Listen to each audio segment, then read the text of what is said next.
Now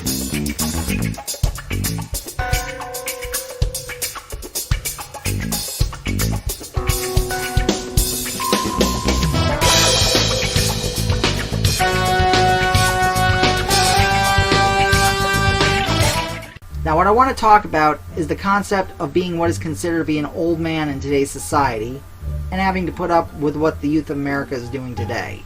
So without further ado, here we go. Part of the reason why I'm talking about this is that I recently downloaded the latest installment of the locally produced podcast called The Retro Av.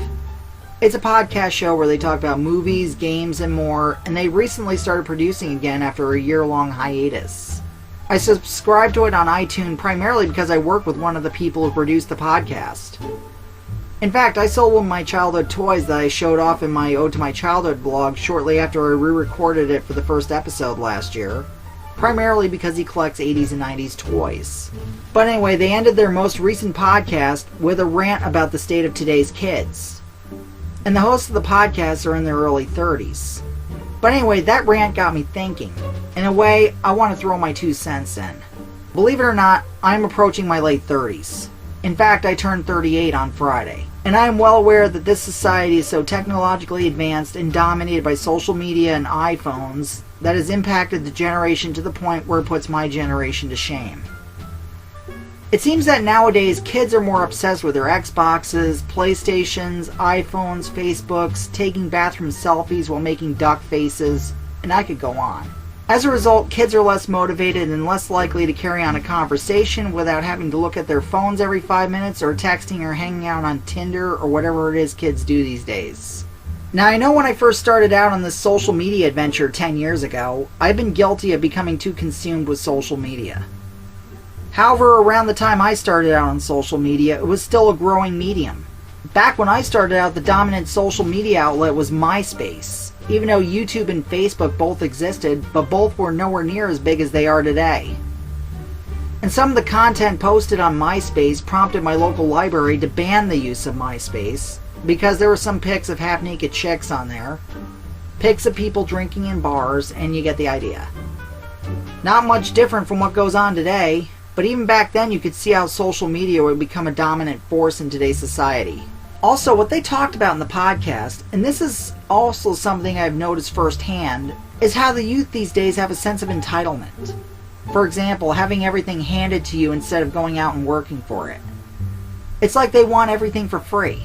There's also a lack of creative ideas, lack of originality, and you can definitely see all that in today's movies and music. Today's movies are way less original and way more dumbed down than the movies my generation grew up with. Of course, there are some exceptions like the Marvel movies and of course The Force Awakens. But these days it's all fake, CGI destruction, porn fests, horrible comedies, shitty love stories like Twilight, 50 Shades of Grey, and any movie based on a Nicholas Sparks novel. And don't get me started about the endless barrage of remakes and reboots, even of movies that don't need it. With TV, same notation.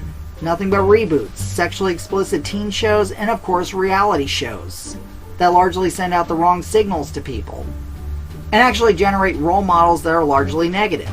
The most notorious example of negative role models projected onto today's youth are the Kardashians, who are practically the poster children of shallowness, and they've become the very face of the hookup culture. And then there are reality shows such as Teen Mom that teaches girls that if they get pregnant out of wedlock, they can automatically get a reality TV deal. And they can act as bad as they want because it's profitable. To the rest of us, that's sad. Same rules also apply to the music industry. It seems like lately, with some exceptions, nearly all of today's music is centered on one thing and one thing only: sex.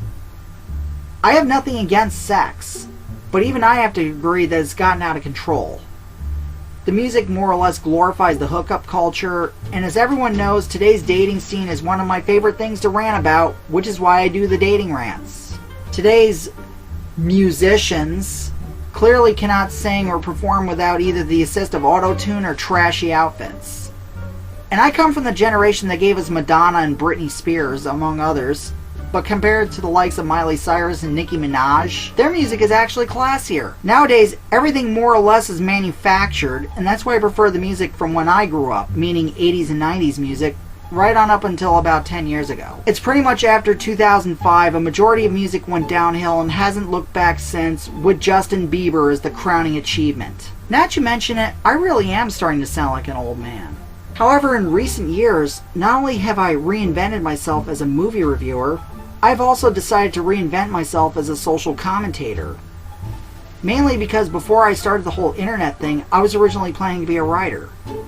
And one of the basic and probably the best tools in a writer's arsenal is the art of observation. And I've observed a lot about this society over the past several years, and I'm clearly not liking what I'm seeing. Getting back to the podcast, one of the hosts also made the remark about today's generation and said that he has turned into the principal from the Breakfast Club.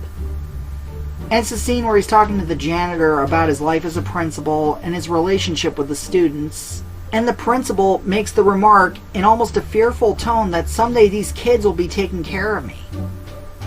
And the janitor is kind of like, no they won't. The same rules apply to today's generation because I know that they're not going to take care of me when I go. I come from the tail end of Generation X, and most of my age group comes from Generation Y. And as far as our relationship with the millennials go, my generation as a whole has turned into the principal from the Breakfast Club. Yes, folks, that's scary.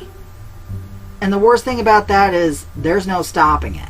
Yes, folks, that old Chinese proverb rings true. May you live in interesting times. Kids these days.